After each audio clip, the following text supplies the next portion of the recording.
Good. Appreciate you jumping on with us here. We got our local media base, and we're going to start first with questions with Jesse Newell with the Kansas City Star. Go ahead, Jesse. Sounds good. Hey, Irv. Welcome to Kansas City. First off, and right off a follow-up, I just wondered what did you like about this opportunity with the Chiefs and signing with them?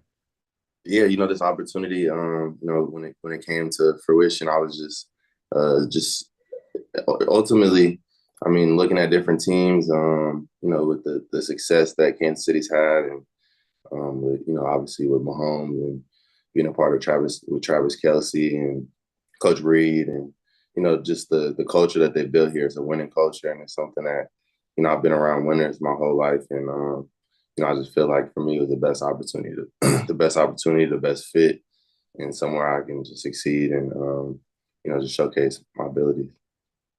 Also, I just wondered, did you have any previous history with Brett Veach or Andy Reid in the draft process, or did you know about any of them before this?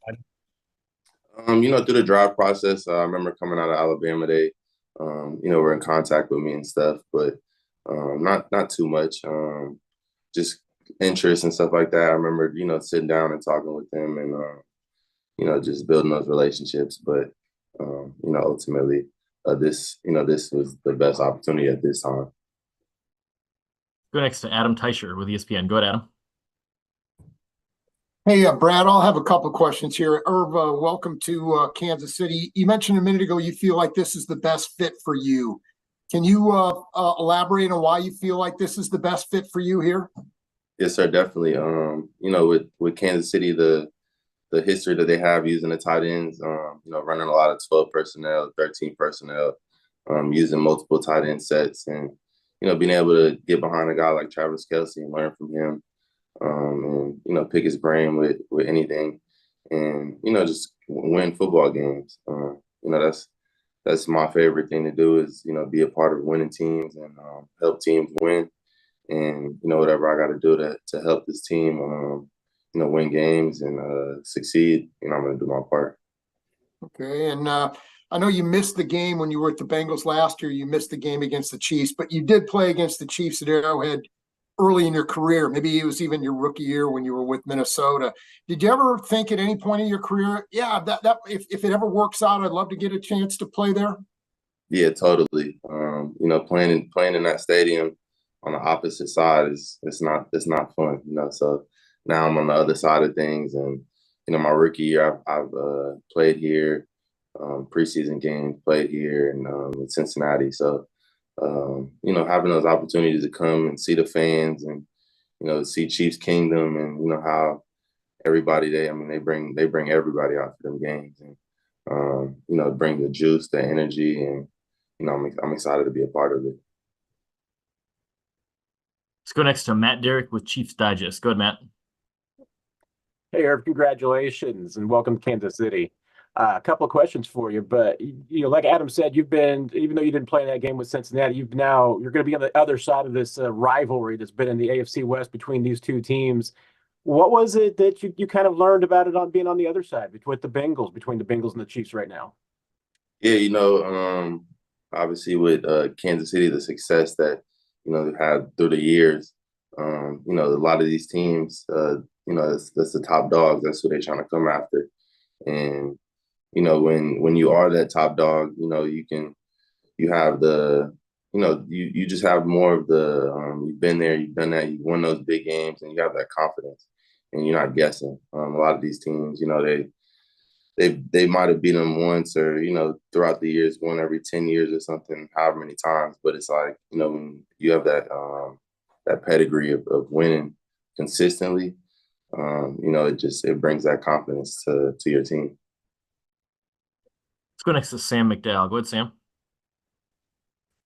Hey, Irv, and Brad, I'll have a couple things if you don't mind, but just wondered what it was like growing up. I mean, just with your dad playing in the NFL, just wondered if this was something you always envisioned as a kid, that this was what you wanted to do in your career. Yeah, my dad, him playing 8 years in the league, and just growing up seeing his jerseys and stuff around the house, his footballs. Just literally anything I can see. I would just always envision myself wanting to be a football player.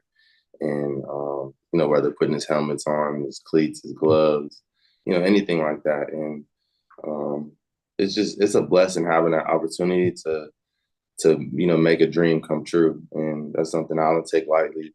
And my family, you know, they've been supportive of me my whole career, my whole, you know, all this through this journey. So, you know, I'm blessed to have that. Thanks, man. Yeah. Go back to Matt Derrick. I think you had a follow-up. Go ahead, Matt. Sorry about that. No problem. I appreciate it.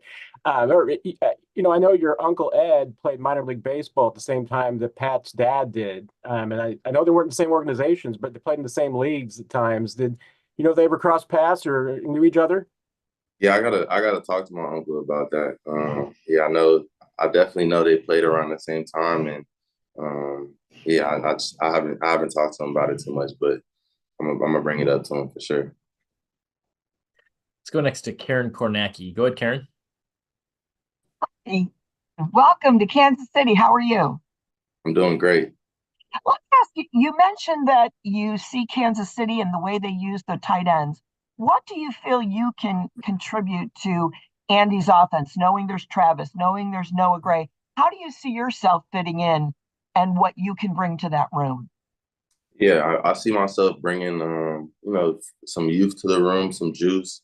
I see myself, you know, being an impact in the run game, in the pass game, you know, any way I can help the team. But, you know, for me, I feel like I'm a versatile player, and, you know, I can make a lot of plays on both sides of the field. And with Travis and Noah Gray, you know, using those 13 personnel, 12 personnel, you know, figuring out each other, how we, you know, mesh well with each other. And, you know, at the end of the day, we're going to be getting each other open and feeding off of each other. So I'm an unselfish guy, and I've been a part of a lot of heavy 12 personnel teams at 13.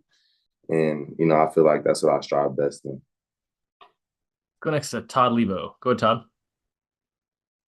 Hey, Irv, I wonder, you know, you've had several injuries in your career and it's probably been frustrating for you. I wonder what you've learned about yourself working through all those injuries and maybe about just kind of what that's done for you and where you can go from there as far as dealing with things like that. Yeah, you know, this has really been the first off season for me in the past 2 years where I've been fully healthy. So this off season, it's been, you know, super crucial in terms of being able to just, you know, focus on what I need to focus on and getting better, and, you know, just going through the off season with that mindset of, you know, just working on my body, working on everything to, you know, be 100% come, you know, when the team needs me. So that's my main goals, is just to, you know, be 100% as much as I can, and to be available, and you know, just mental toughness, learning, you know, faster ways to heal, and just, you know, how to take care of your body. Go back to Karen Kornacki. I think she had a follow-up. Go ahead, Karen. Yep, thank you. If you've watched the Chiefs, you know the tight ends are used in some of those fancy schmancy plays like snow globe, corn dog, weird things going on. Is that exciting for a player coming to a team, looking at the outside, thinking, man, I want to try some of those things? It's definitely exciting. You know, watching the Chiefs, I mean, the games are electric. The type of, you know, playmakers that are on the field, the type of plays that Coach Andy Reid's calling. You know, he's getting his playmakers involved, and whatever the team can do to win games, you know, they're gonna do it. So those trick plays, those are always fun, because, you know, it keeps the defense on their toes, and, you know, they don't know what to expect, type of thing. And also, it gets to highlight some players that, you know, certain things that they usually wouldn't get to do. So super awesome. And we'll go last to Nick Jacobs. Go ahead, Nick. And Brad, I'll have a follow-up. Irv, my first question for you is there a certain moment in time that really kind of has stuck with you that made you decide this is what I want to do with my life? Football is my passion. Is there a certain thing you can remember, a certain game or something like that? I would say as a kid, I remember, you know, teachers in school, they'll, you know, hand out papers and stuff, and, you know, what do you want to be when you grow up?